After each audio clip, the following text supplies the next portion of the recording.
Igbo mmanụ ekene m unu. Onye nọ n'ala ọnụ ya bụ nwada Ngozi Mmadụ, onye na-ewetara gị ozi ihe na-eme n'ala Igbo. Gee ntị ka ịnụ ozi nke anyị ji wee bịa n'oge a. Egbuola mmadụ abụọ na-amanye iwu ịnọ n'ụlọ n'Ebonyi. Geenụ ọkwa nke a n'uju ya.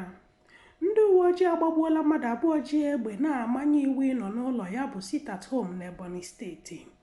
Dịka onye na-ekwuchitara ndị uwe-ojii ọnụ abụọ Onome sịrị kwuo, ọ sịrị na Tuzdee bụ abalị 11 n'ọnwa Julaị na ndị nchekwa obodo natara ozi na enwere ndị ji egbe n'Okposi dị na Ọhaọzara nke asị bụ ndị IPOB wee na-amanye ndị mmadụ iwu ịnọ n'ụlọ.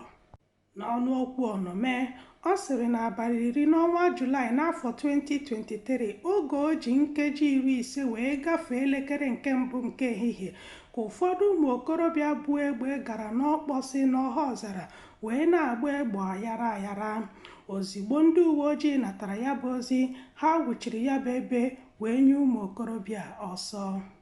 Ya bụ ụmụ okorobịa tụgharịrị wee gbawa ndị uwe-ojii egbe nke mere na enwere ndị ejidere, nwee ndị agbagburu ma nwekwa ndị bụ mgbọ wee gbaa ọsọ.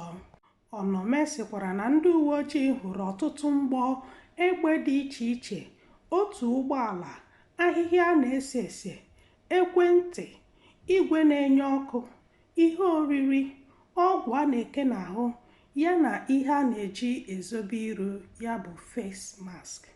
Ọ bụghịkwa sọsọ nke a, kama na ndị uwe-ojii chụrụ ya bụ ndị wee baba n'ime ọhịa.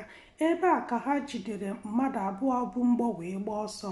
Ndị nke ejidere bụ ndị aha ha bụ Emmanuel Edwin ya na Chigozie Ude.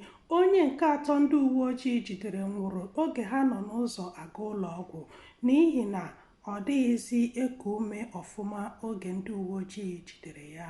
Igbo ndị ọma, ebe a ka ozi nke a ga-abịa n'isi njedebe. Cheta na ndị jikọtara aka wee na-ewepụtara gozi a bụ Igbo Amaka TV ya na Impact Citizen TV. Nọdụnụ mma ka emesịanụ.